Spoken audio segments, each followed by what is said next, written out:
कोलकाता में सर्व समाज समुदाय की एक महत्वपूर्ण बैठक आयोजित की गई, जिसमें भाजपा के राष्ट्रीय अध्यक्ष एवं राज्यसभा सांसद नितिन नवीन जी ने मुख्य अतिथि के रूप में उपस्थित होकर सभा को संबोधित किया।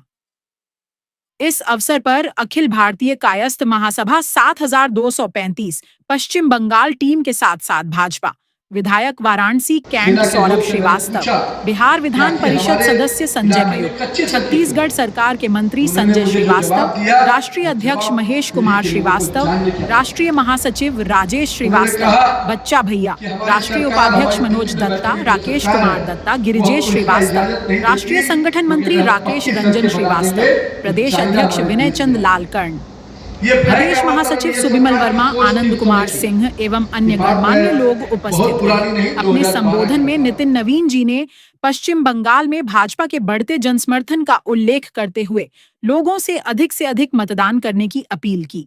उन्होंने कहा कि भाजपा सरकार बनने पर बंद पड़ी सैकड़ों फैक्ट्रियों को पुनः चालू किया जाएगा। साथ ही उन्होंने अपने राजनीतिक अनुभव साझा करते हुए 2011 के बंगाल और 2012 के कश्मीर की परिस्थितियों का जिक्र किया और 2014 के बाद देश में आए बदलावों को रेखांकित किया। कार्यक्रम के अंत में धन्यवाद ज्ञापन संजय श्रीवास्तव, छत्तीसगढ़ द्वारा प्रस्तुत किया गया। सेना के लोग थे, मैंने पूछा कि आखिर हमारे इलाके में कच्ची सड़कें क्यों हैं, तो उन्होंने मुझे जो जवाब दिया वो जवाब इस पीढ़ी के लोगों को जानने की आवश्यकता है। उन्होंने कहा कि हमारी सरकार, हमारी दिल्ली में बैठी हुई जो सरकार है वो हमको इसका इजाज़त नहीं देती, क्योंकि अगर हम पक्की सड़कें बना देंगे तो चाइना हमारे देश में आ जाएगा। ये भय का वातावरण, ये सरकार की सोच थी उस समय की।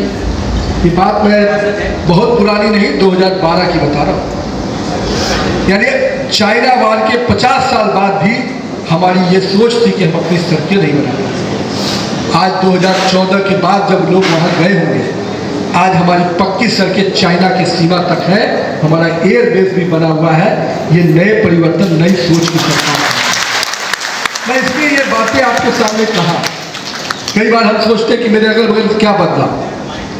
हो सकता है आपकी गलियां, आपके सड़कें बदली, नहीं बदली, आपके घर की परिस्थिति बदली कि नहीं बदली मैं नहीं जानता, लेकिन देश के प्रधानमंत्री के नेतृत्व में ऐसी सरकार बनने से देश के सैनिकों का, देश के लोगों का सोच कैसे बदला और देश को देखने वाले का सोच कैसे बदला, ये मैं आपको बता रहा हूं।